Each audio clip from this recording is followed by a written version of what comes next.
Olá, telespectador. Estamos aqui para mais um programa Direito na TV. O nosso tema de hoje é o tráfico internacional de pessoas. E nós convidamos para falar desse assunto o nosso parceiro de trabalho, que é o Clésio, que é presidente da 6ª subseção da OAB, Dr. Clésio Moraes, e a Larissa Viana Zopelaro, que é egressa do nosso curso de Direito, né, que foi laureada com a nossa Laurea Acadêmica, né, que concluiu todo o curso com média 9,36, e eu tive a honra, né, tanto de te entregar o teu diploma, quanto poder te entregar também essa laurea que é tão importante para a gente. Né? Sejam muito bem-vindos e vamos passar então a conversar sobre esse tema que é muito instigante, tráfico internacional de pessoas. Quando a gente fala desse tema, a gente logo lembra da escravidão e associa isso a um tempo passado. A gente associa aquele problema que a gente teve com a escravidão no Brasil e no mundo, né? Como é que é a situação hoje? Qual é a abrangência, a extensão desse problema? Existe ainda hoje tráfico internacional e em que extensão ele está, Larissa? Primeiramente, eu gostaria de agradecer a oportunidade de estar aqui hoje falando um pouco sobre esse trabalho que eu realizei no final do curso do Direito, que foi a minha monografia sobre o tráfico internacional de pessoas na perspectiva do vigente Código Penal e do projeto de novo Código Penal. E parabenizar o curso de Direito da Unisul pelo incentivo à realização desse tipo de pesquisa e também a sua divulgação, como estamos realizando aqui hoje.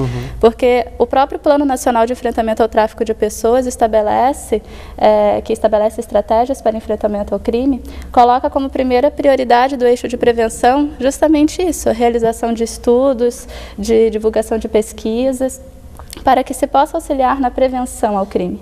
Então, isso é importante, divulgar, falar com as pessoas. Exatamente, para que o crime de tráfico hoje ele tem uma repercussão midiática muito grande. Então, conceitos às vezes são confundidos. Então, levar esse tipo de informação social para que as pessoas entendam o que é o crime de tráfico e inclusive possam estar colaborando para a sua prevenção é muito importante. E tu tens ideia de números assim? Sim, em relação à pergunta que o senhor tinha feito inicialmente. O crime de tráfico ele é um crime que vem crescendo em larga escala.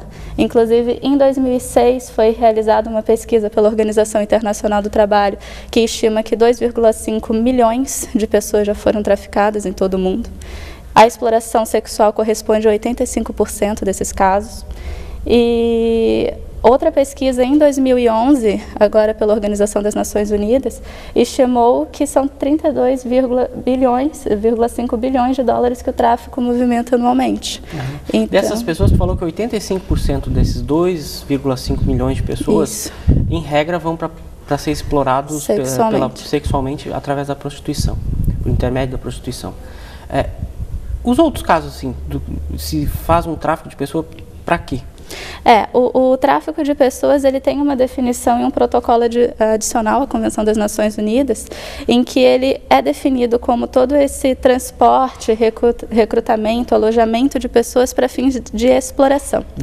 Essa exploração, então, ela é uma cláusula aberta, justamente porque depende da intenção do agente criminoso em submeter a vítima a uma forma de exploração, que pode ser para trabalho escravos, que pode ser para tráfico desportivo, que é uma nova modalidade de tráfico que tem surgido, para comercialização de órgãos internos da pessoa, para adoção simulada. Então, existe tráfico vários várias formas, que tu pode explorar o ser humano. Só que a exploração sexual é a forma mais rentável do tráfico.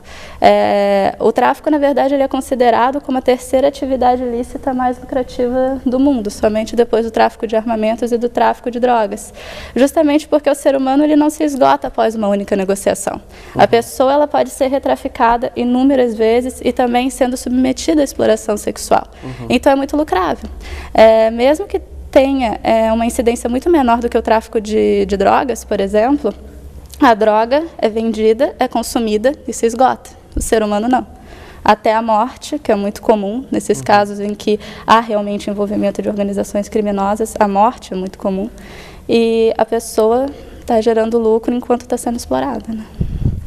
Larissa, a situação econômica de um país, ela não contribui diretamente também para, de certa forma, acabar incentivando o tráfico? Por exemplo, um país onde ele tem uma economia instável, uma economia em que as pessoas não têm muita oportunidade, não acaba servindo como incentivo para o tráfico internacional?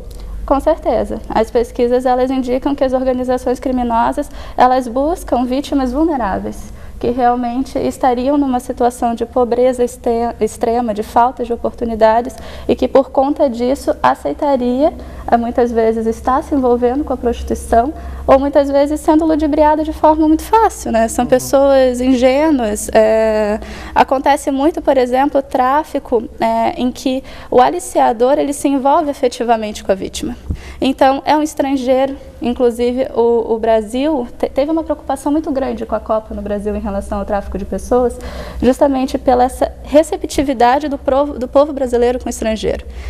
Tudo que é do exterior é melhor do que o nosso. Então, se vem, né, um americano... Quase que uma idolatria ao estrangeiro, exatamente. Né? Como se ele fosse melhor Vem um americano, europeu, aí acaba se envolvendo com uma pessoa que está numa situação de pobreza, há um encantamento muito grande, e elas acabam se envolvendo muitas vezes afetivamente, depois são levadas para o estrangeiro para conhecer a família, no caso do aliciador, e aí são quando elas são exploradas. Existe uma tática muito eficaz. Exatamente. E aí, até mesmo no que se refere ao próprio consentimento da vítima, há uma discussão muito grande em relação a isso que o senhor levantou, da questão da vulnerabilidade.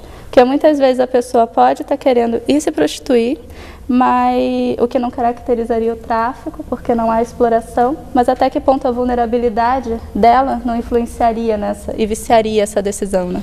E se fosse para conceituar, né, para que a gente possa explicar aqui para os nossos telespectadores, o que seria esse tráfico, né? Como tu conceituaria? O tráfico, por esse protocolo adicional à Convenção de Palermo, é todo o recrutamento, aliciamento, transporte e alojamento de uma pessoa para fins de exploração, mediante coação, fraude, meios que abusem de uma situação de vulnerabilidade ou de um abuso de autoridade por parte do agente. Tem que ter esse abuso. Pelo conceito internacional, sim. Haveria esses meios que excluem o consentimento da vítima, né? Esses meios de coação, de violência, que realmente a levariam de forma coagida ou enganada para estar exercendo a prostituição em país estrangeiro. Nós vamos fazer um breve intervalo e já retornamos.